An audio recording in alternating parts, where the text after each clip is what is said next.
Robert Grieve attended Wesley College 1904 and 1905, so he left at the end of fourth form, and we know that he was dux of his class in that year. The thing you would have noticed was an all-boys school at that stage. Now we're a co-educational school, probably about 400 or 500 boys. Quite a few of them were boarders from the Victorian country.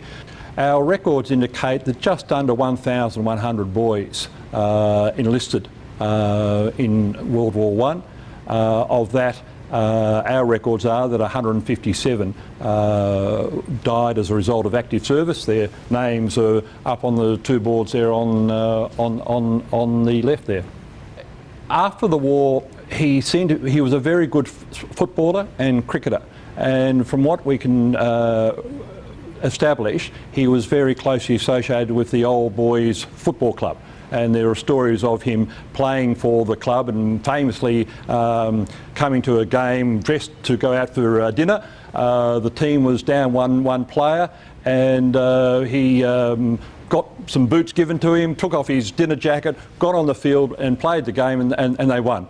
That's one of the famous stories about him, in terms of he seemed to, whilst he was only here for 2 years, he had brothers who attended the school as well, and he seemed to grow a very close affinity to the school. It really was a decision of his family, and I believe the Mates and Mazines, his dinner group who met twice a year, to decide to donate the VC to the school. I believe it was came out of a conversation what to do with it, and it was felt that the school would be an ideal, preferable place for the medal to go. Robert had married. He actually married a nurse who had looked after him after he received his injuries in 1917. They married in Sydney. But unfortunately she died in 1928, 2029, and they had no children. It was on display from 59 to 1977 in Adamson Hall. In 1977 the sports and trophy cabinet which it was in was dismantled, and so then it was put into storage and then brought out in a safe, and then brought out on appropriate occasions for display. The fire was in March 1989, and it was actually in this area which we're in now. And unfortunately, the medal was located here. We think it was on display and not in the safe.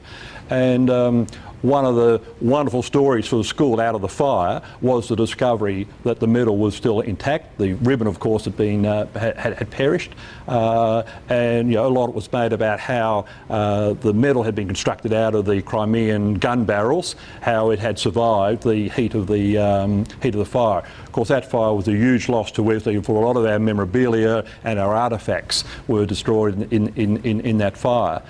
So to have that one medal survived the fire was a great fillip for the school at the time. The medal is now on loan to the shrine, which is only about 1 kilometre or 2 down the road, and has been there since 2003.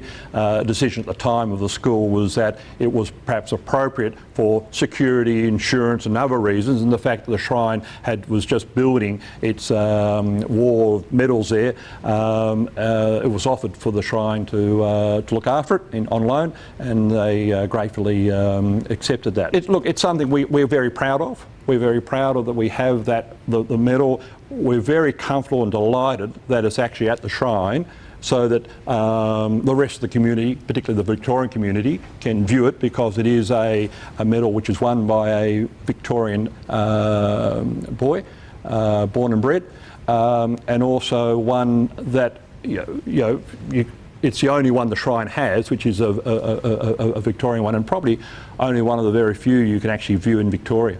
We are in the process of getting Ross Bastian to do one of his World War I, one of his plaques. That will be put out in the school, and one of the pictures on that will be Grieve here at the school with Adamson and some boys. He clearly was a humble man. He actually came back here in 1918 to Adamson Hall and was kind of interviewed by the headmaster of, question and answer, and the headmaster said to me, just explain to me, how was it you avoided all those bullets?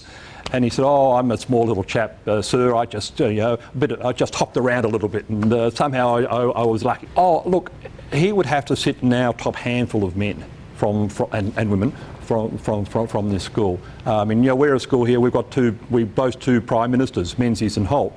So we've got 13 Rhodes Scholars, we've got High Court judges, we've got businessmen, entertainers, but he certainly sits up in the hierarchy of, it's hard to beat a VC winner.